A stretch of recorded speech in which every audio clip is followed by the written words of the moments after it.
नमस्कार, सुबह 9 बजे की खबरों में आप सभी दर्शकों का स्वागत है। आप देख रहे हैं टीवी 9 भारतवर्ष। मैं हूं आपके साथ निधि वासंदानी, मेरे साथ रवि मिश्रा भी मौजूद हैं। बड़ी खबर से शुरुआत करेंगे, किडनैपिंग या फिर पब्लिसिटी स्टंट, क्योंकि टीवी 9 भारतवर्ष पर सुनील पाल ने दावा कर दिया है कि दिल्ली में अपहरण किया गया था, किडनैपिंग की गई थी। सुनील पाल ने कहा है 15 दिन पहले रैंडम कॉल आया था, सुनील पाल की तरफ से बताया गया, इवेंट के लिए दिल्ली बुलाया गया और दवा खाने के लिए गाड़ी रोकते ही अपहरण कर दिया गया, किडनैपिंग कर ली गई। ये पूरा इंसिडेंट सुनील पाल ने टीवी 9 भारतवर्ष को बताया है। उन्होंने बताया है कि किस तरह 15 दिन पहले मुझे रैंडम कॉल आया, अचानक से दिल्ली बुलाया गया, एक इवेंट के लिए दिल्ली बुलाया गया और जब गाड़ी रोकी गई मेडिसिन खरीदने के लिए तो किडनैपिंग कर ली गई।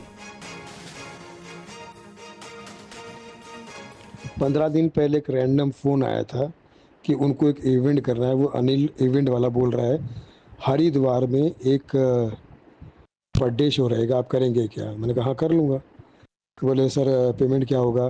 तो मैंने को उनका अपना पेमेंट बताया।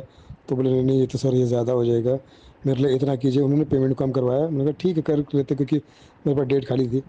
बोले सर आप एक काम कीजिए, आप अपना अकाउंट डिटेल भेजिए। मैंने भेजा तो उन्होंने एडवांस भेज दिया, टिकट भेज दिया और बोले सर इनोवा ये गाड़ी आपको ये बंदा आपको लेने आएगा।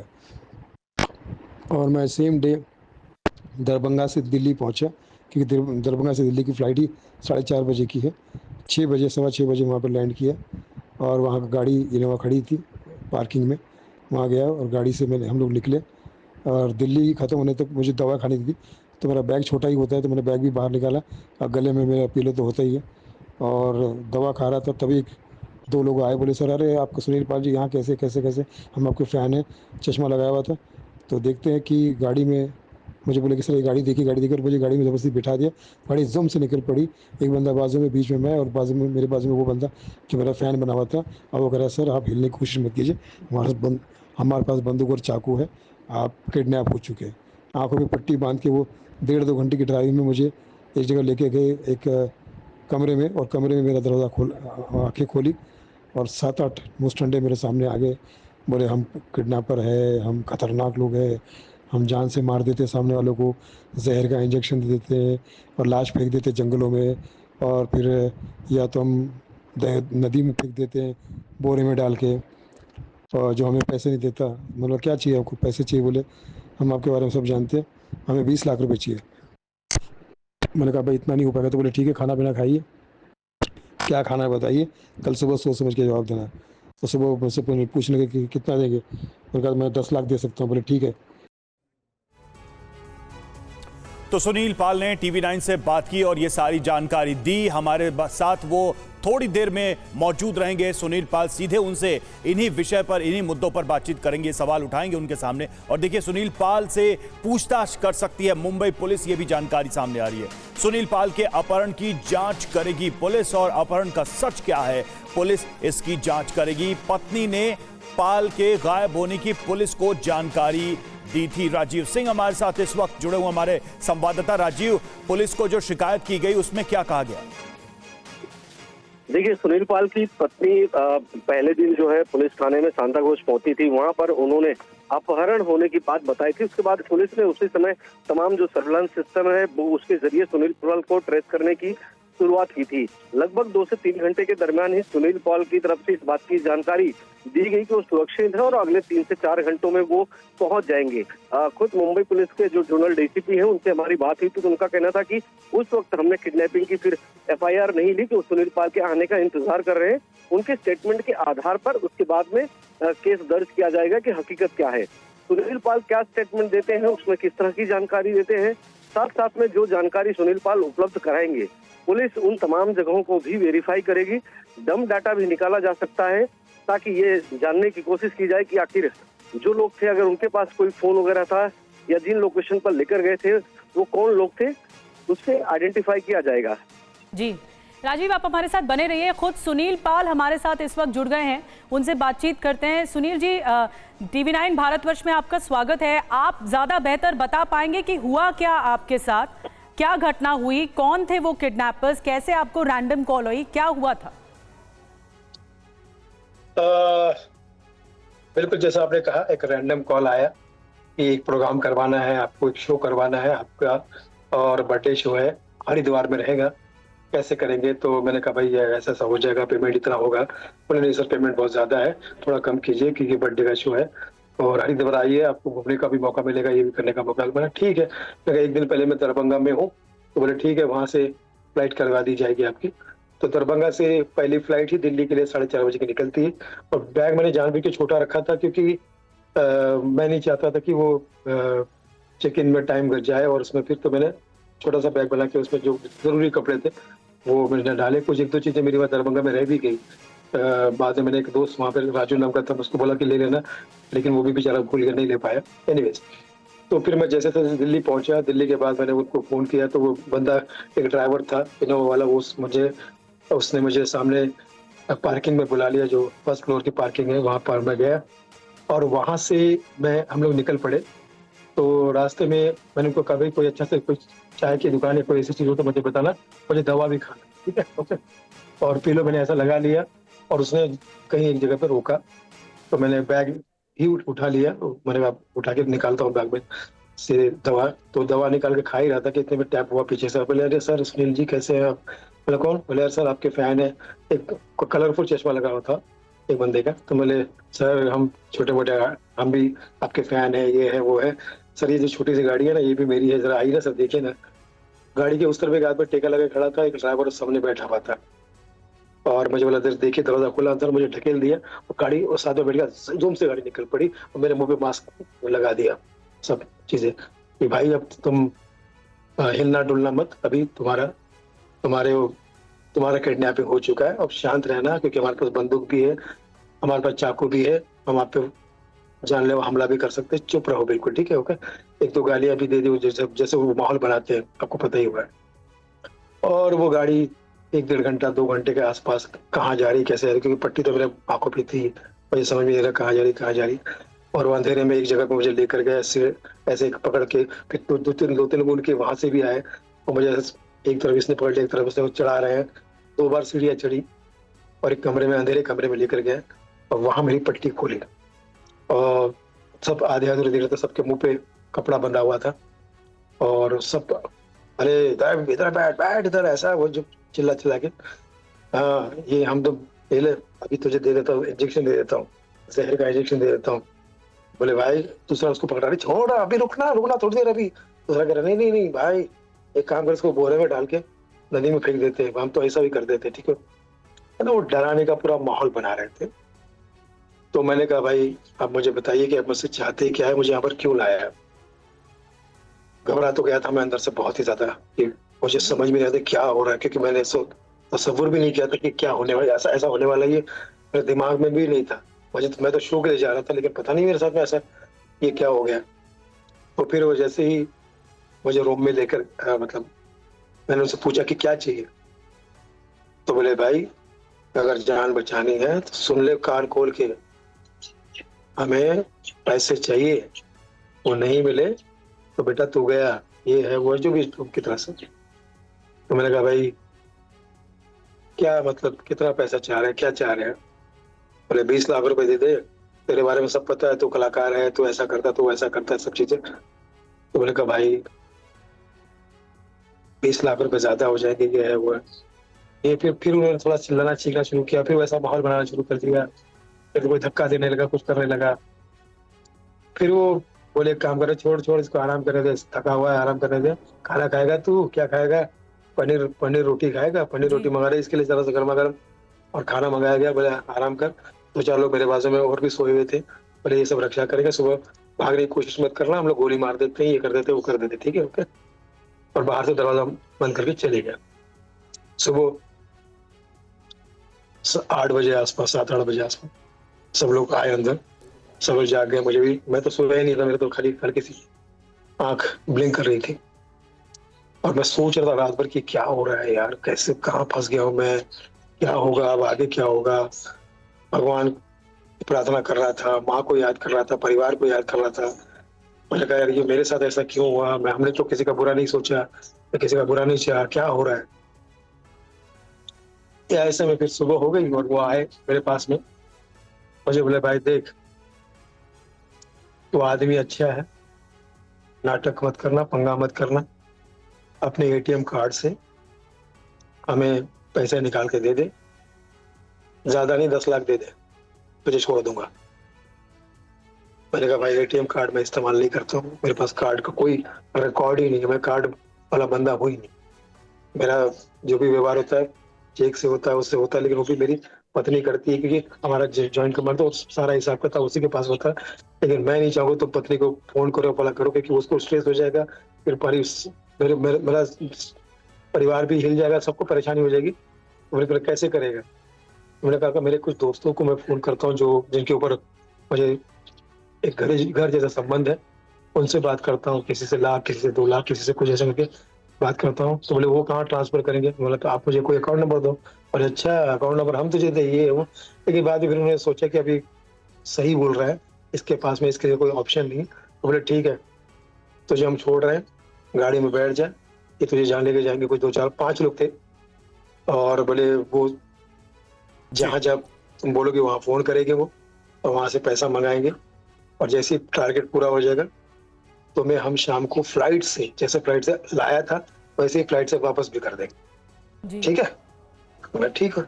उनका फ्लाइट का टिकट भी उन्होंने करवाया था, आने का एडवांस भी दिलवाया था उन्होंने, बाकायदा प्रॉपर, बोले जैसे इवेंट वाले करते ना, कोई शक नहीं था उसके ऊपर। मैं कहा ठीक है।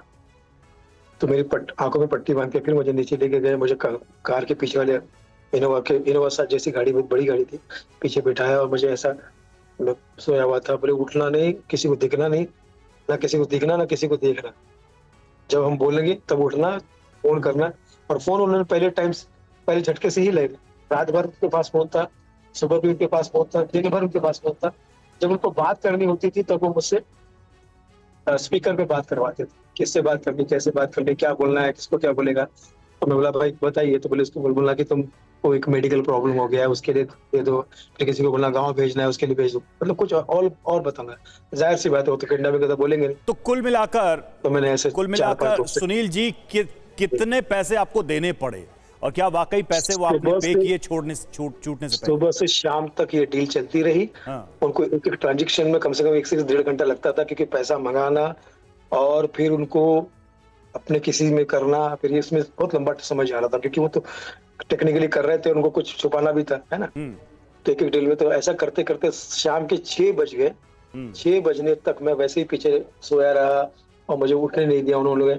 और जाते थे खूब, 2 लोग बैठे रहते थे, 3 4 लोग जाते थे, सब अपना काम करके वापस आते थे। और जब मेरी पट्टी खुलती थी तब अपने मुंह में मास्क बांध लेते थे, और जब मेरे आंखों में तो फिर अपना वो रेगुलर करते थे, क्योंकि ऑन रोड तो वो पट्टी बांध के चलेंगे नहीं। तो मतलब आपको उनसे मुक्ति पाने के लिए पैसे देने ही पड़े? 7.5 लाख रुपए मेरे अकाउंट से गए। 7.5 लाख रुपए आपने इन अगवा करने वालों को दिए। अब ये बताइए कि क्या आने के बाद, वहां से निकलने के बाद पुलिस को आपने संपर्क किया, या अब जाकर करेंगे, इस पूरे मामले को ब्रीफ करेंगे पुलिस के सामने? वहां से जब उन्होंने मुझे छोड़ दिया तो उन्होंने 20,000 रुपए जेब में भी डाले। बोले ये तुमको फ्लाइट का टिकट करने के लिए दे रहे हैं, फ्लाइट से जाना है ना, हमने जो जबान दी वो पूरा कर रहे हैं हम लोग। हमारी हरकत बुरी है, लेकिन हम आदमी बुरे नहीं है, हमको बद्दुआ मत करना, और हम भी चाहते हैं कि अब तुम 1000 साल जियो, ठीक है, तुम्हारी जिंदगी लंबी हुई, दुआ करते हैं हम लोग, ठीक है। और ऐसा बोल के वो, और बोले अगर ये भी बोल रहे कि जीवन में कभी हुआ तो ये पैसे वापस भी कर देंगे, ठीक है। और पट्टी बांध के मुझे दरवाजे पे, रोड पे खड़ा किए, बोले उस तरफ घूम जाओ, अभी हम निकल रहे हैं। तो 1 मिनट के बाद में पट्टी खोल देना। सुनील जी, ये आपने पूरा इंसिडेंट बताया, इसमें शिकायत आपने दर्ज करवाई या आपकी फैमिली की तरफ से? जैसे ही रात को मैं 2 बजे घर पहुंचा, मेरा मोबाइल डेड था, तो घर पे पहुंचा, खाना खाया, और वाइफ के साथ में पुलिस स्टेशन गया।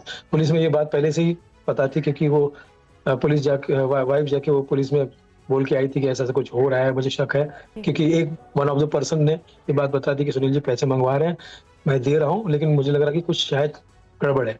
तो फिर उसके तहत वो भी घबरा गई और पुलिस स्टेशन में गए, और पुलिस वाले को ये सारा इंसिडेंट हमने बताया है। ये निगरानी में पुलिस के चल रहा है मामला। ठीक है, बहुत बहुत शुक्रिया सुनील पाल आपका, और हम ईश्वर से प्रार्थना करते हैं आप स्वस्थ रहें, सुरक्षित रहें। बहुत बहुत धन्यवाद हमसे बातचीत करने के लिए। धन्यवाद।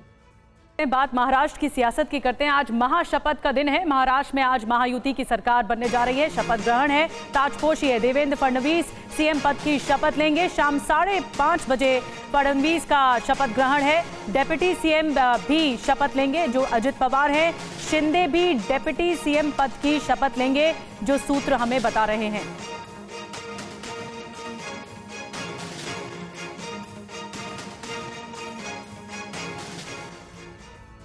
और देवेंद्र फडणवीस महाराष्ट्र के 21वें मुख्यमंत्री बनने जा रहे हैं। बुधवार को उन्हें विधायक दल का नेता चुना गया। सीएम के तौर पर यह उनकी तीसरी पारी है। देवेंद्र फडणवीस आज शाम 5:30 बजे महाराष्ट्र के सीएम पद की शपथ लेंगे। फडणवीस ने प्रेस कॉन्फ्रेंस में कहा, हम तीनों नेता एक हैं।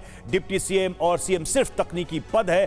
कौन कौन शपथ लेगा ये बता दिया जाएगा। महायुति की प्रेस कॉन्फ्रेंस के बाद देवेंद्र फडणवीस सीएम हाउस पहुंचे। यहां शिंदे फडणवीस ने 45 मिनट तक मीटिंग की। सूत्रों ने दावा किया है कि शिंदे डिप्टी सीएम बनने को तैयार हो गए।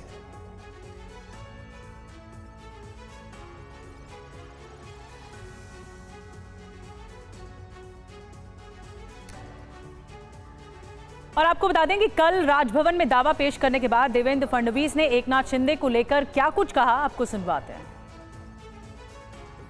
और एकनाथ राव जी को मैंने ये निवेदन किया था कि हम सभी की इच्छा है कि इस सरकार में वे स्वयं हमारे साथ रहे। शिवसेना के भी विधायकों की इच्छा है और महायुति के भी विधायकों की इच्छा है और मुझे पूर्ण विश्वास है कि वो हमारे साथ रहेंगे।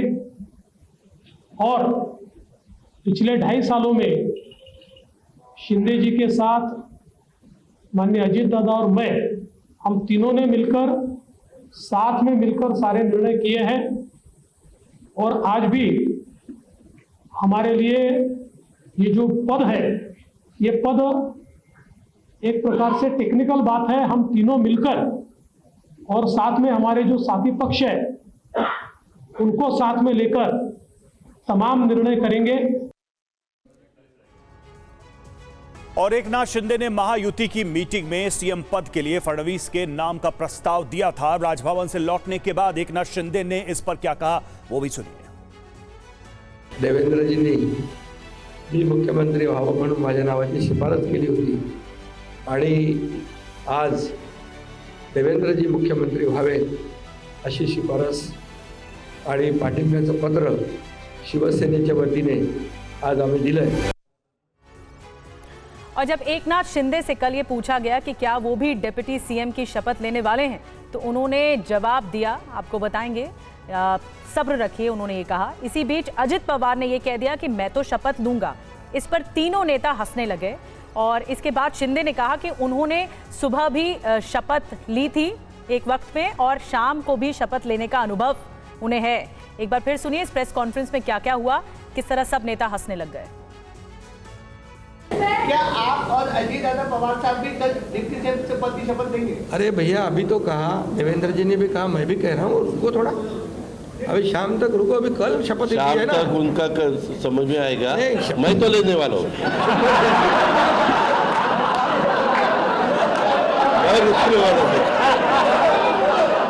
दादा को नहीं, अरे भाई दादा को अनुभव है, दोपहर शाम को भी लेने का और सुबह भी लेने का।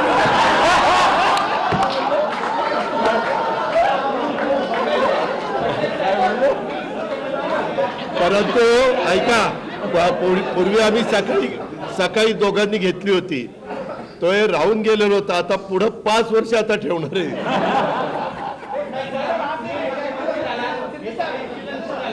काय अरे सगळे कन्फ्युजन दूर होतील, थोडी कळ काढा, काही कन्फ्युजन ठेवणार नाही, सगळं क्लिअर। काही कन्फ्युजन नाही आहे हे बाबा, काही कन्फ्युजन नाही। सगळ्यांना उद्या तुम्ही 5:30 वाजता नाही 5 वाजता हजर व्हा आणि परत दादांच्या बद्दल किंवा आमच्या बद्दल काय तुम्ही बातम्या। चला, धन्यवाद। तो महायुति की कल की प्रेस कॉन्फ्रेंस में जब यह सवाल शपथ ग्रहण को लेकर किया गया तो क्या कहा सभी नेताओं ने, एक बार फिर से सुनते हैं। क्या आप और अजीत दादा पवार साहब भी कल डिप्टी सीएम से पद की शपथ लेंगे। अरे भैया अभी तो कहा, देवेंद्र जी ने भी कहा, मैं भी कह रहा हूँ रुको थोड़ा, अभी शाम तक रुको, अभी कल शपथ लेनी शाम है ना। तक उनका समझ में आएगा। नहीं, मैं तो लेने वाला हूँ, मैं रुकने वाला हूँ। दादा को नहीं, अरे भाई दादा को अनुभव है, दोपहर शाम को भी लेने का और सुबह भी लेने का।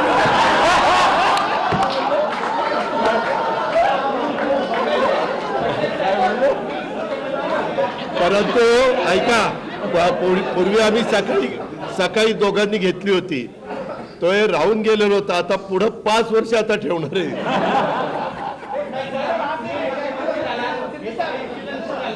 काय अरे सगळे कन्फ्युजन दूर होतील, थोडी कळ काढा, काही कन्फ्युजन ठेवणार नाही, सगळं क्लिअर। काही कन्फ्युजन नाही आहे, हे बाबा काही कन्फ्युजन नाही। सगळ्यांना उद्या तुम्ही 5:30 वाजता नाही 5 वाजता हजर व्हा आणि परत दादांच्या बद्दल किंवा आमच्याबद्दल काय तुम्ही बातम्या चला, धन्यवाद। तो सभी नेताओं ने कहा कि कल तक कोई कंफ्यूजन या गलतफहमी नहीं रहेगी और आज आ चुकी है वो तारीख। शपथ ग्रहण समारोह आज का बहुत भव्य होने वाला है। समारोह को एनडीए के शक्ति प्रदर्शन के तौर पर भी देखा जा रहा है। आपको बता दें डिटेल में, समारोह में प्रधानमंत्री नरेंद्र मोदी, गृह मंत्री अमित शाह, बीजेपी अध्यक्ष जेपी नड्डा, केंद्रीय मंत्री नितिन गडकरी के साथ साथ सभी केंद्रीय मंत्री मौजूद रहेंगे। शपथ ग्रहण समारोह में एनडीए शासित राज्यों के सीएम भी मौजूद रहेंगे। भव्य कार्यक्रम रखा गया है। बिहार के सीएम नीतीश कुमार, आंध्र प्रदेश के सीएम चंद्रबाबू नायडू के साथ साथ एनडीए के सभी सहयोगी मुख्यमंत्री शपथ ग्रहण समारोह के गवाह बनेंगे। गुजरात के सीएम भूपेंद्र पटेल, यूपी के सीएम योगी आदित्यनाथ, उत्तराखंड के सीएम पुष्कर सिंह धामी, एमपी के सीएम मोहन यादव और साथ ही आपको बता दें राजस्थान के सीएम भजनलाल शर्मा, आंध्र प्रदेश के डिप्टी सीएम पवन कल्याण भी शपथ ग्रहण समारोह में शिरकत करेंगे। कुमार कुंदन हमारे साथ सीधे इस वक्त जुड़ रहे हैं मुंबई से। और कुमार, आज पूरी मुंबई नहीं, पूरा महाराष्ट्र, पूरा देश गवाह बनने वाला है। एक ऐसी ताजपोशी होने वाली है जिसको लेकर बहुत दिनों से कंफ्यूजन था, पर सभी नेताओं ने कल कह दिया कि अब कोई गलतफहमी नहीं है और आज दूर हो जाएगी। देखिए, अजित पवार ने तो खुद कह दिया कि वो तो बन रहे हैं, शपथ ले रहे हैं डिप्टी सीएम, लेकिन क्या एकनाथ शिंदे भी डिप्टी सीएम बन रहे हैं? क्या खबर है? निधि, बिल्कुल एकनाथ सीएम भी डिप्टी सीएम बन रहे हैं और जो TV9 भारतवर्ष को जानकारी है उसके हिसाब से कल शाम को देवेंद्र फडणवीस एकनाथ शिंदे के घर गए थे और लगभग 40 मिनट तक बैठक चली थी। इस बैठक के बाद देवेंद्र फडणवीस ने फाइनली एकनाथ शिंदे को क्लियर कर दिया है कि गृह मंत्रालय भारतीय जनता पार्टी के ही पास रहेगा और यदि आप डिप्टी सीएम का पोस्ट लेते हैं, मतलब शपथ लेते हैं, तो पीडब्ल्यूडी भी आपको दिया जाएगा। जहां तक पीडब्ल्यूडी की बात है निधि, तो पहले भी जब एकनाथ शिंदे सीएम नहीं थे तब भी पोर्टफोलियो के हिसाब से पीडब्ल्यूडी मिनिस्टर वो रह चुके हैं। तो एक महत्वपूर्ण पोर्टफोलियो है पीडब्ल्यूडी, उसको डिप्टी सीएम अपने पास रखेंगे और आज वो शपथ लेंगे। अभी से थोड़ी देर बाद 10 बजे सिद्धिविनायक के दर्शन करने के लिए देवेंद्र फडणवीस जाएंगे और कहते हैं कि मुंबई में गणपति के आशीर्वाद के बिना कोई काम सफल नहीं होता है और एक तरीके से आज के दिन की शुरुआत ऐसे होने वाली है और दोपहर बाद से वो बड़े बड़े वीआईपी का आना शुरू हो जाएगा 1 बजे के बाद से और शाम को 5:15 पे ये शपथ ग्रहण समारोह है और तकरीबन 1 घंटे के आसपास ये पूरा समारोह चलेगा और उसके बाद फिर प्रधानमंत्री आज ही वापस हो जाएंगे दिल्ली के लिए। निधि, सभी को इंतजार है, शाम 5:30 बजेगा जब शपथ ग्रहण समारोह शुरू होगा और भव्य तैयारियां इसकी की गई हैं। प्रधानमंत्री मोदी भी शामिल हो रहे। बहुत बहुत धन्यवाद, नजर बना के रखिए कुमार कुंदन, आपका शुक्रिया। चलिए बात करते हैं संभल की। संभल के चंदौसी में बुलडोजर एक्शन हुआ है और अवैध निर्माण को ध्वस्त किया गया है, ये जानकारी सामने आ रही है। पालिका की 9 अवैध दुकानों को गिराया गया है। संभल के डीएम के निर्देश पर यह कार्रवाई की गई है। तो देखिए, ये बुलडोजर की कार्रवाई संभल में हुई है और जो जानकारी सामने आ रही है वो ये कि 9 अवैध दुकानों को इसके तहत गिराया गया है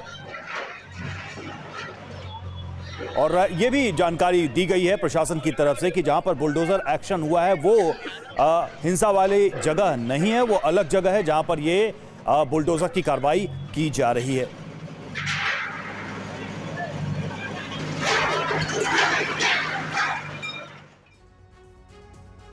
तो एक और जहां संभल हिंसा की जांच चल रही है, तो वहीं अवैध अतिक्रमण पर बुलडोजर एक्शन भी शुरू हो चुका है। 1 महीने से ज्यादा वक्त से प्रशासन चंदौसी में बुलडोजर की कार्रवाई कर रहा है, लेकिन इस बीच संभल हिंसा हो गई।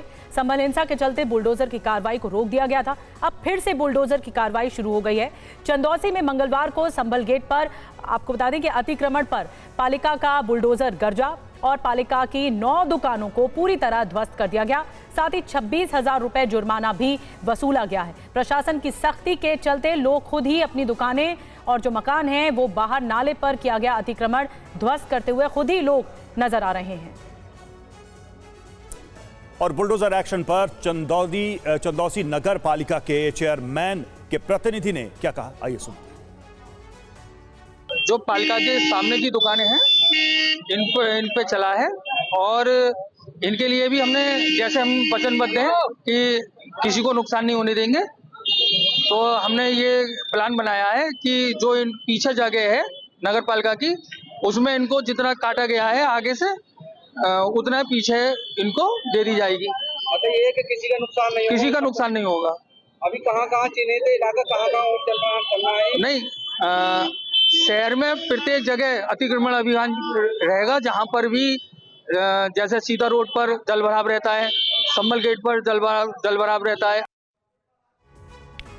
और आपको जानकारी ये भी दे दें कि जहां बुलडोजर एक्शन चला वो इलाका तहसील चंदौसी कहलाता है, जबकि हिंसा जो हुई वो सदर तहसील इलाके में हुई है। बुलडोजर एक्शन पर जिलाधिकारी राजेंद्र पेंसिया ने क्या कुछ कहा है, आपको सुनवाते हैं। माननीय मुख्यमंत्री महोदय के निर्देशों के अनुरूप और शासन की मंशा के अनुरूप हम काम करते हैं और जो भी काम है वो जनता के लिए होना चाहिए और जनता और शासन और प्रशासन तीनों के अंदर जो गैप है वो 0 रहना चाहिए। हमारा यही प्रयास है। लेकिन इस बीच बुलडोजर एक्शन पर ओवैसी ने निशाना साधा, कहा संभल में बुलडोजर एक्शन सुप्रीम कोर्ट के खिलाफ है। गाइडलाइंस में यह कहा गया है कि 15 दिन का नोटिस देना होगा। जिनका घर टूटना है उन्हें बात रखने का हक मिलना चाहिए। बुलडोजर से किसी को भी सजा नहीं दी जा सकती।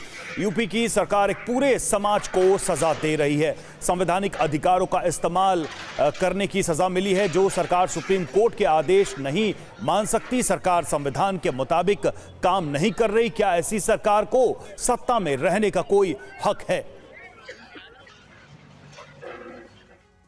और इस बीच असदुद्दीन ओवैसी ने बुलडोजर एक्शन पर सुप्रीम कोर्ट की जिस गाइडलाइन का जिक्र किया है वो क्या है, आपको ये बताते हैं। सुप्रीम कोर्ट ने दरअसल ये कहा था कि बुलडोजर एक्शन के ऑर्डर पर अपील का वक्त दिया जाए।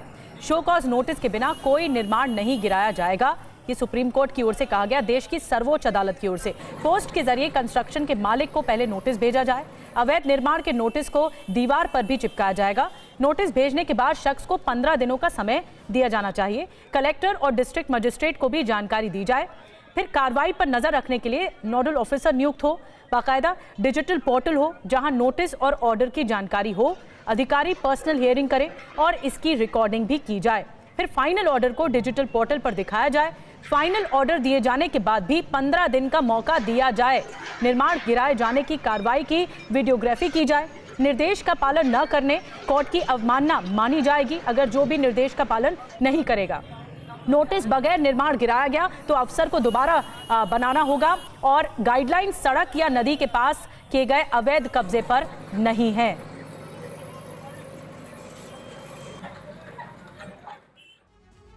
आगे बढ़ते हैं। प्लेसेस ऑफ वर्शिप एक्ट पर आज सुप्रीम कोर्ट में है सुनवाई। मुख्य न्यायाधीश की पीठ करेगी सुनवाई। एक्ट के समर्थन और विरोध में 6 याचिकाएं दायर की गई हैं। जमीयत उलमाए हिंद ने समर्थन में याचिका दायर की है। प्लेसेस ऑफ वर्शिप एक्ट के रिव्यू की अपील की है।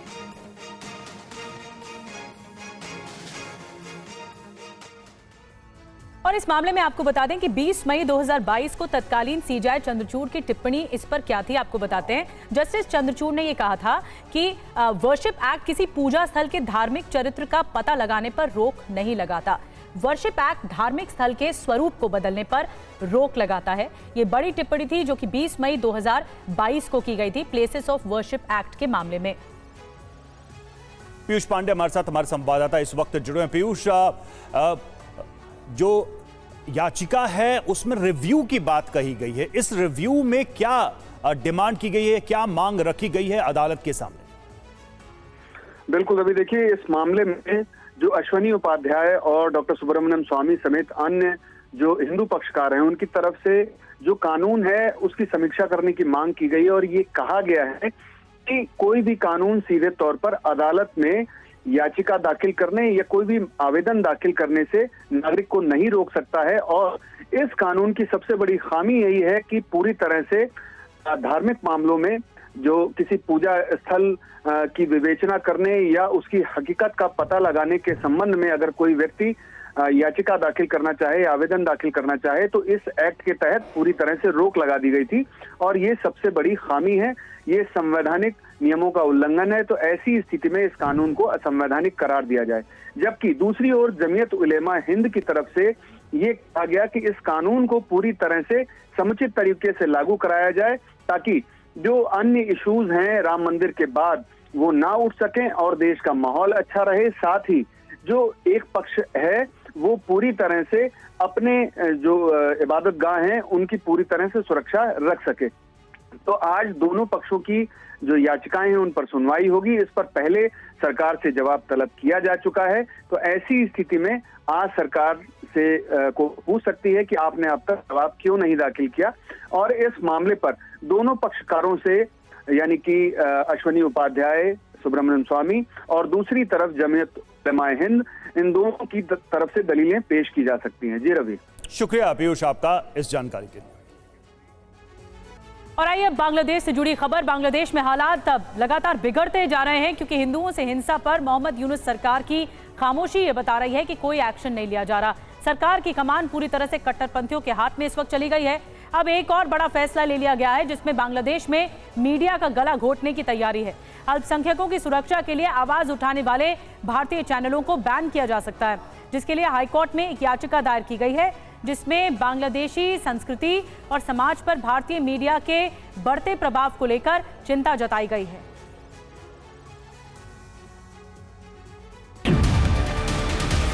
बांग्लादेश में हिंदुओं के घर जलाए जा रहे हैं, लेकिन मोहम्मद यूनुस की अंतरिम सरकार को कोई फर्क नहीं पड़ता। हिंदुओं पर अत्याचार के खिलाफ आवाज उठाने वाले जेल में ठूंसे जा रहे हैं। मोहम्मद यूनुस सरकार को ये भारतीय मीडिया का झूठा एजेंडा लगता है। कट्टरपंथी खुलेआम हिंदुओं को मारने काटने की धमकी दे रहे हैं, लेकिन मोहम्मद यूनुस को कुछ सुनाई नहीं देता। लेकिन आप सुनेंगे तो समझ में आ जाएगा कि बांग्लादेश में कितने नफरती माहौल में हिंदू जी रहे हैं। कट्टरपंथी जमात में एक नया मौलाना शामिल हुआ है जो खुलेआम हिंदुओं को धमका रहा है। उसकी हिमाकत सुनिए, वो दिल्ली के लाल किले तक जिहादी झंडा फहराने की बात कर रहा है। इतनी नफरत, इतना जहर जिसकी जुबान में हो, अगर वो इस तरह से बांग्लादेश में खुलेआम घूमेंगे तो कैसे हिंदुओं की सुरक्षा हो पाएगी?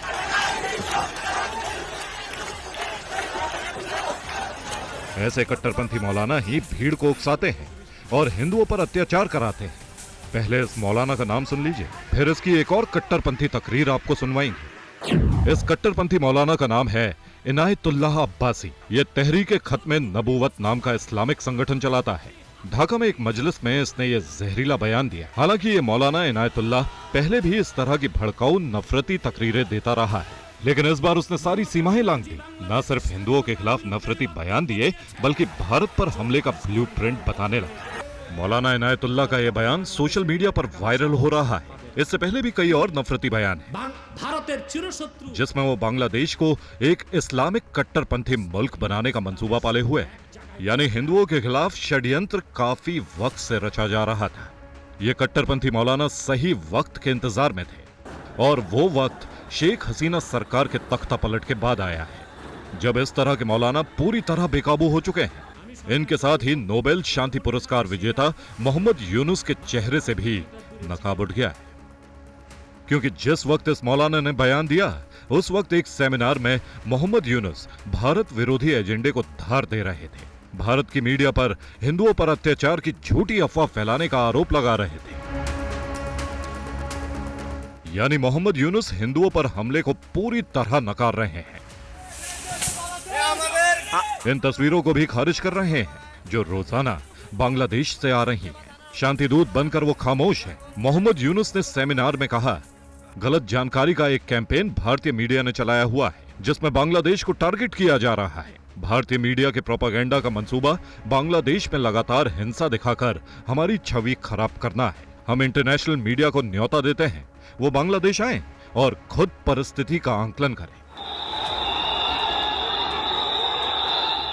बांग्लादेश की अंतरिम सरकार के मुख्य सलाहकार मोहम्मद यूनुस ऐसे फोरम पर बोल रहे थे जहां कई इंटरनेशनल न्यूज एजेंसियों के पत्रकार भी मौजूद थे, लेकिन वहां उन्होंने हिंदुओं से हिंसा का मुद्दा ना उठाकर भारतीय मीडिया की रिपोर्टिंग को प्रोपेगेंडा करार दे दिया, जबकि अल्पसंख्यकों के मुद्दे पर वो खामोश हो गए।